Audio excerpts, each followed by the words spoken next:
Magandang umaga. Ito naman ang iTera Care para sa aking apo, no. Siyempre kailangang i-share ko ito sa aking mga kapamilya, pero itong apo ko, actually siya nagkasakit yan at na-ospital pa, no, dahil sa kanyang plema at matamlay na matamlay.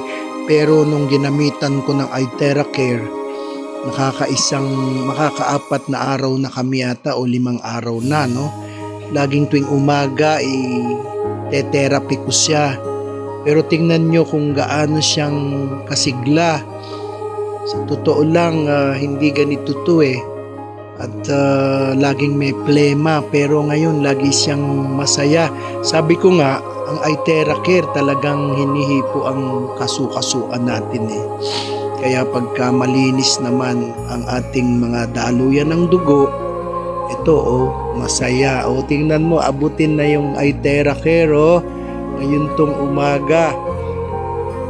Okay, kahapon naman ganito rin ang ginagawa ko. So hindi naman siya naiinitan, pero nakita ko nga dun sa ating mga testimony, mga bata itinatapat sa iTera Care. Pero napansin din ng kanyang magulang na parang masiglas siya. Tingnan mo, talagang iba ang aura niya, no? At natutuwa kami dahil siyempre mahirap magkasakit eh, no? Yan, so sa kanyang kamay, nilalaro pa niya, no? So meron, at naniniwala ako bilang talagang gumagamit din ng iTera Care na meron itong naidudulot na kaayusan sa ating kaloob-looban. At sabi ko nga, napansin namin ang itong apo namin ay talagang sumigla. Hindi siya ganito before eh. So para siyang laging matamlay at uubo-ubo, at nakita rin ng kanyang ina na talagang mayroong epekto ang paggamit ng iTera Care. Kaya ngayon tuwing umaga, parang ako ang doktor ng apo ko.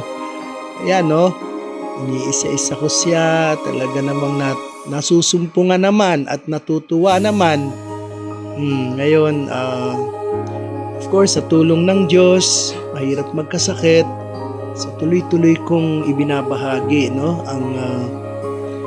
Ang ganda ng produktong iTera Care. Naniniwala ako na may epekto talaga, no? So, hayaan mong ibahagi ko sa inyo ito, at marami pa akong hihipuing puso sa iTera Care na sa tingin ko ay kaloob ng Diyos, no? So ito, tuloy-tuloy ang therapy ng apo ko. Araw-araw yan, at ang magsasabi ay ang panahon na kung papaanong siya ay totoong natulungan itong napakagandang produktong ito, no? So, babalitaan ko kayo sa mga susunod na mga araw kung ano na nangyari, no? At ako rin, ginagamit ko rin ito sa aking sarili at inoobserbahan ko din, at nakikita ko talagang mayroong ginhawang ako'y nadarama. At siyempre, gusto ko din itong ibahagi sa marami pang mga kaibigan ko. Siyempre, magmumula ito sa aking karanasan. At so far, it's doing good to me. Ganda ang nagiging disposition ko, kasi nga sabi ko, pagka malusog tayo, maligaya.